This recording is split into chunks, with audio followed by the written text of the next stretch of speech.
안녕하십니까. SCJ 뉴스입니다.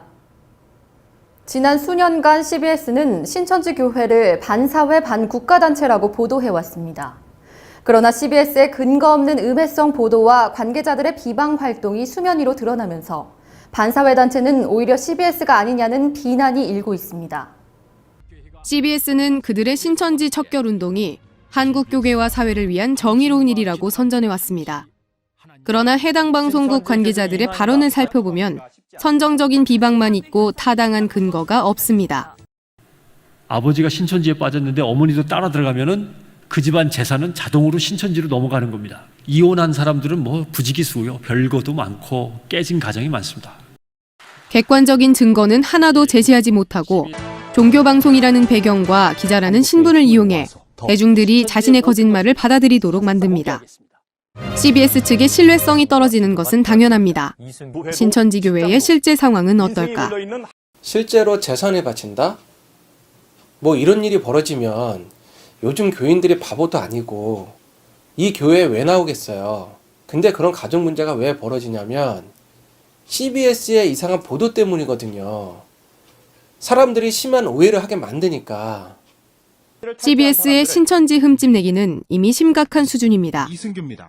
2012년 8월 11일 CBS는 자원봉사단 사단법인 만남이 세운 조국통일선언 기념비가 실은 신천지교회에서 세운 위장 기념비라며 기념비 건립을 허가한 담당 기관과 신천지교회를 비난하는 보도를 했습니다. 근데 비석을 세울 때는 해당 자치단체나 해당 부서에서 허가를 해줘야 세울 수 있습니다. 근데 저 신천지가 사악한 집단인 줄 모르고 저걸 허가를 해준 겁니다. 그래서 저희들이 통일부에다가 강력하게 항의를 했고 저걸 철거 요청을 했습니다. CBS의 음해성 보도 후 해당 비석은 잠시 철거됐지만 기념비 배경이 건전하고 건립단체에도 문제의 소지가 없어 같은 자리에 다시 설치됐습니다. CBS는 이 밖에도 그간 신천지가 주최한 애국평화 활동은 물론 봉사활동까지 신천지가 주최하니 허락하거나 참여하면 안 된다는 취지의 보도를 지속적으로 내보냈습니다. CBS의 근거 없는 신천지 음해 활동이 위험한 이유는 이들이 사회 전반에 차별과 갈등을 유발하고 혼란을 조성한다는 점입니다. 한국기자협회가 마련한 기자윤리강령 9조에는 갈등 차별 조장 금지 조항이 있습니다. 취재의 과정 및 보도의 내용에서 지역, 계층, 종교, 성, 집단 간의 갈등을 유발하거나 차별을 조장하지 않는다라는 내용입니다. 기자윤리강령까지 무시하는 보도 행태로 CBS는 반사회적 언론기관이라는 오명을 벗어나기 어렵게 됐습니다. 금권 선거, 공금 횡령, 정교 유착, 그리고 이단 심의 논란 등으로 사회적으로 지탄받고 있는 한국기독교계의 중심에 한국기독교총연합회가 있습니다. 이 때문에 한기총 해체를 촉구하는 여론이 힘을 얻고 있습니다. 제20대 국회의원 선거를 앞두고 한국기독교총연합회는 선거법 위반 혐의로 고발당했습니다. 수많은 교인에게 큰 영향력을 발휘하는 종교 조직이라는 점을 이용해 특정 정당을 지지하라는 문자 메시지를 보냈기 때문입니다. 한기총이 정치에 간섭해온 것은 어제 오늘 일이 아닙니다.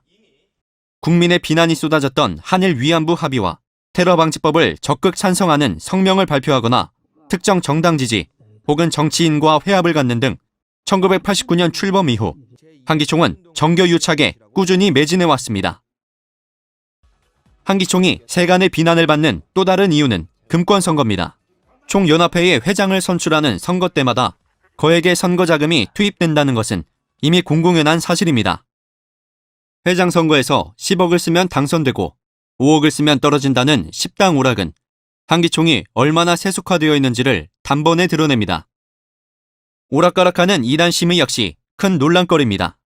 한기총에서 세운 이단대책위원회가 어느 교단이나 목사의 교리 문제를 놓고 이단으로 발표했다. 후에 이단 지명을 해제하자 다른 교단에서 이에 크게 반발하는 등 이단 심의와 관련한 크고 작은 문제가 끊이지 않았습니다. 이단 심의에 반발한 교단들이 한기총을 탈퇴하고 새로운 연합을 만들자 한기총이 이 단체를 이단이라고 규정하는 등 여전히 갈등은 지속되고 있습니다. 이외에도 한기총 재정 유용 의혹, 한기총 고위직 목사들의 교회 세습과 성범죄, 수억 원의 횡령 혐의 등 현재 한기총이 안고 있는 부정부패는 종교 조직으로 부르기에 부끄러울 정도로 심각합니다. 2011년부터는 월드비전, 사랑의 장기기증운동본부 등 봉사단체들이, 2012년부터는 예장통합을 비롯한 많은 교단들이 한기총을 탈퇴한 상태입니다. 또한 기독인 네트워크는 지난 2011년 한기총은 해체하라는 성명을 발표하고 꾸준히 한기총 해체를 주장하고 있습니다. 교계 안팎에서 한기총 해체를 외치는 목소리가 높은 것은 한기총이 안고 있는 이러한 문제가 한국교회 전체의 부정부패로 이어지기 때문입니다. 한기총이 한국 기독교계를 바른 길로 이끌기는커녕 교계 세습화의 주범이 되어 기독교 부정부패의 온상이라는 지적입니다. 최근 10년간 한국 기독교 인구는 큰 폭으로 줄었습니다. 기독교에 대한 신뢰 역시 추락했고, 심지어 온라인상에서는 기독교를 조롱하는 일까지 일어나고 있습니다. 한국 기독교계에 닥친 위기, 그리고 이 위기의 중심에 있는 한기총에 대해 전직 목회자들이 입을 열었습니다. 한국교회가 목회자들이 썩었죠. 완전히 썩었습니다. 사람이 많고 적고를 떠나서 돈벌이 수단으로 목회를 하는 사람들이기 때문에요. 서울 시내 대형 교회에서 수년간 목사로 일했던 김성욱 씨는 인터뷰 첫 마디에서부터 한국 기독교 목회자들에 대한 쓴소리를 주저하지 않았습니다. 말씀 중심의 신앙으로 성도들을 섬기려 했던 그는 한국 기독교계의 신학 명문을 두루 거쳤습니다. 그러나 지금은 목회를 그만두었습니다. 더 이상 목회를 해야 할 의지를 잃었기 때문입니다. 오늘날 한국교회의 어느 교단을 막론하고요. 말씀을 제대로 배운 목사는 단 한 명도 없습니다. 그런데 아이러니하게 목회학 박사들이 많습니다. 돈을 주면 신학교를 다니지 않아도 목사증을 주는 교단들이 많이 생겼습니다. 김 목사는 목회자들의 학력 위조와 학위매매는 흔한 일이라고 증언했습니다. 이 때문에 하나님의 말씀을 제대로 가르쳐야 할 목회자들이 정작 말씀은 가르치지 못하고 교인들을 데리고 밥벌이 삼고 있다며 개탄했습니다. 웨스트민스터 대학을 졸업한 박경배 목사 역시 한국 교계의 참담한 현실을 바로 알아야 한다고 목소리를 높였습니다. 완전히 세속화됐고 기업처럼 됐죠. 기업. 거의 태반이라고 봐도 돼요. 성도들을 이렇게 눌러야 되잖아요. 자기 포장용이죠. 우위를 선점하기 위한 일종의 기만 전술이라 그럴까? 박 목사는 홀로 개척교회를 내고 전 재산을 바칠 정도로 헌신했지만 지금은 목회를 그만둔 상태입니다.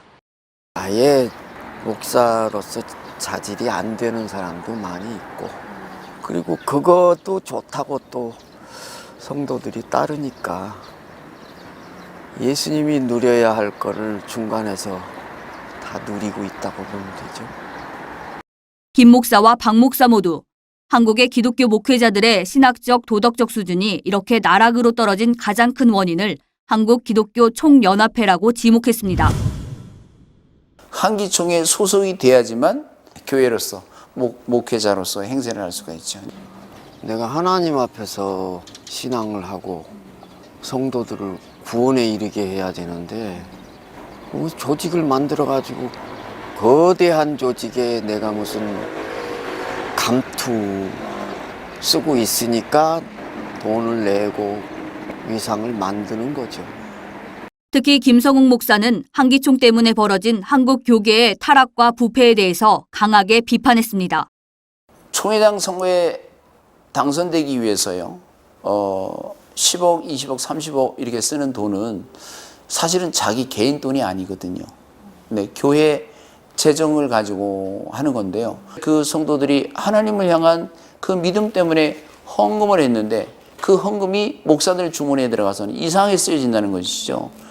한국 교계의 목소리를 대표한다는 한기총의 회장을 뽑는 선거마저 돈으로 좌지우지된다는 것은 교계의 타락과 세속화를 보여주는 지표입니다.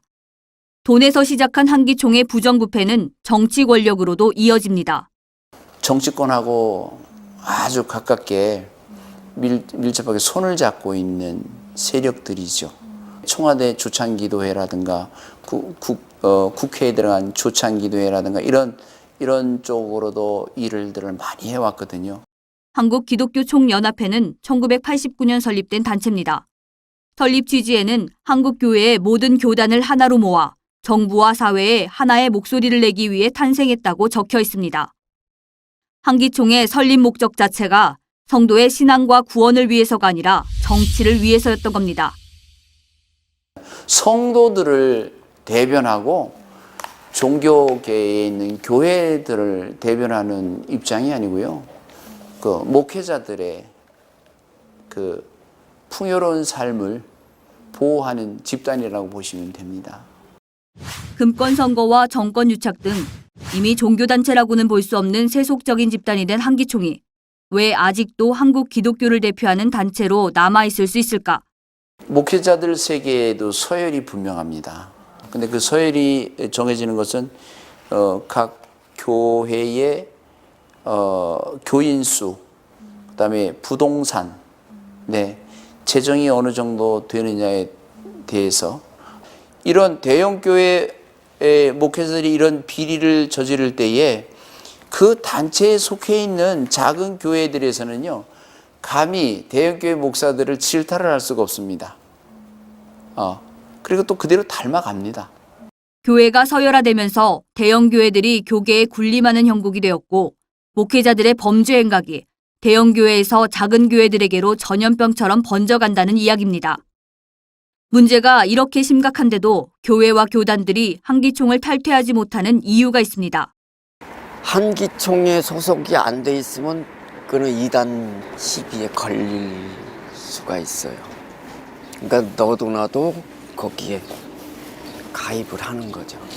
이단으로 정통이라고 하는 그 판가름을 내는 것도 순엉터리라고 하는 것이요. 성경에 기준을 둔 게 아닙니다. 이미 부정부패가 팽배한 한기총, 그리고 그런 한기총의 악영향을 고스란히 받고 있는 한국 기독교계에서 가장 큰 피해를 보는 것은 교회를 다니는 신앙인들입니다. 한국교회, 특히 한기총에 소속이 되어 있는 많은 목회자들은 가짜입니다. 엉터리입니다. 지금 현재 한국교회에는요, 완전히 목회자들로 인한 피해자가 일반 교인들이고요. 순진한 교인들은 그저 우리 목사님이 최고인 줄 알고 맹종을 하는 거죠. 그러니까 세리와 창기가 천국에 먼저 가는 것처럼 너무 자기 교단에만 빠져 있을 게 아니라 시야를 좀 넓혔으면 좋겠어요. 편협된 그런 고착화된 신앙을 하지 말고 하나님이 말씀 아닙니까? 양심 선언을 한 목회자들은 입을 모아 교인들이 성경을 바로 알고 깨어날 것을 부탁했습니다. 개개인이 말씀 중심의 신앙으로 거듭날 때 한국 기독교의 어두운 현실에 빛이 비출 것이라는 분석입니다. 시대와 국가를 막론하고 부정부패는 망국의 원인이었죠. 종교계, 나아가 사회 전체가 건강하기 위해서는 돈과 결탁한 부패단체와 비리 언론을 먼저 타파해야 할 것입니다. 지금까지 SCJ 뉴스였습니다. 고맙습니다.